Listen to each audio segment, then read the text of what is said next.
你有沒有做過一件超荒謬的事？例如半夜12點突然想減肥，於是發限動，從今天開始我要成為更好的自己。結果10分鐘後，你坐在客廳吃鹹酥雞，或者買了一堆線上課程，標題超吸引人，7天成為人生勝利組，3天掌握財富自由，2小時學會外星語。結果課程進度 3%， 剩下 97% 放在收藏夾裡面安息。為什麼？因為人很有趣，我們嘴巴相信一件事，行動卻相信另一件事。今天保羅在哥林多前書15章29到34節，其實就是在抓包這件事。前面他一直在講耶穌復活了，死人也要復活。但哥林多人裡面有一些人說，耶穌復活我信啦，但死人復活有點難。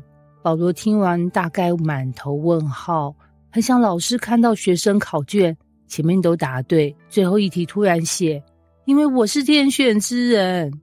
保羅說，等一下，如果你們不信復活，那我問你們一件事，然後丟出一句歷代神學家討論到快禿頭的經文，若死人總不復活，因何為他們受洗呢？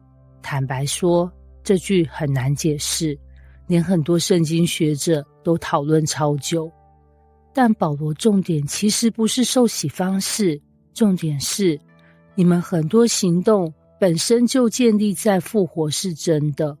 翻成現代版，就像有人說我不相信考試，結果每天熬夜讀書；有人說我不相信婚姻，結果天天滑交友軟體；有人說我不在意別人眼光，結果發完貼文3分鐘刷一次按讚數。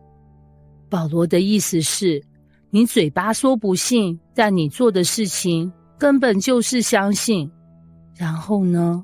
保羅繼續追擊，他說，如果沒有復活，我每天冒生命危險幹嘛？各位，保羅的人生很誇張，他不是偶爾被討厭，他是走到哪裡被追殺到哪裡。今天在某城傳福音，明天被趕出去，後天被打，大後天被抓。如果拍成 vlog， 標題大概是今天又差點被打死，記得訂閱按讚。保羅說，如果沒有復活，我這樣玩命是為什麼？這句很有力量，因為他直接問我們，你的人生到底是為什麼而活？很多人每天忙得要命，忙到手機沒電，忙到頭髮掉光，忙到周末只想躺平。但如果有人問，你到底在追什麼啊？很多人突然沉默，因為我們可能很努力，卻不知道努力要去哪。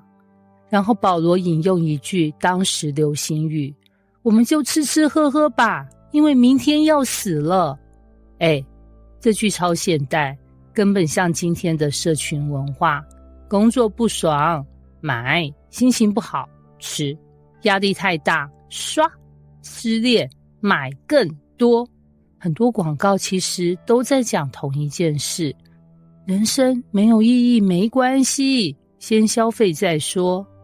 可是保羅說，如果真的沒有永恆，如果真的沒有復活，那這樣活好像很合理，反正最後都一樣，那幹嘛堅持？幹嘛誠實？幹嘛犧牲？幹嘛愛人？但問題來了，如果復活是真的呢？如果死亡不是結局呢？如果神真的會審判世界呢？如果永恆真的存在呢？那人生突然不一樣了。你的善良不是白費，你的忠心不是白費，你的眼淚不是白費，你的服侍不是白費。很多人以為信仰是逃避現實，其實剛好相反，信仰讓人有勇氣面對現實，因為知道今天不是全部。然後保羅又補一句超狠的，濫交是敗壞善行。翻譯成今天，你天天跟什麼人在一起很重要耶。你有沒有發現，原本只想看5分鐘短影音，結果2個小時不見了。原本只想追一篇八卦，結果開始懷疑人生了。人真的很容易被環境影響。如果天天接受負面資訊，很難正面耶。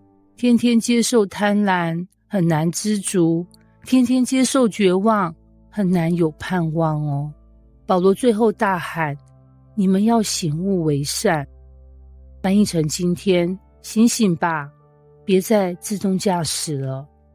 很多人活得像手機省電模式，每天重複，每天忙碌，每天滑過，卻忘了問我為什麼活着。哥林多前書15章29到34節真正想告訴我們，復活不只是未來的事，它會改變今天的生活。因為當你知道結局，你就知道今天值得堅持。當你知道永恆存在，你就不會把全部希望壓在眼前。當你知道耶穌復活，你就知道人生不是一場沒有終點的馬拉松，神已經預備好終點線，而且他正在那裡等你。世界常常告訴你，及時行樂吧，反正最後都一樣哦。但復活的耶穌告訴你，最後不一樣。所以今天的選擇有意義，今天的堅持有意義，今天的信心有意義。因為你的故事不是在墳墓結束，而是在神的永恆裡被完成，可以截圖分享的金句。相信復活的人不是活在幻想裡，而是活在永恆的視角裡。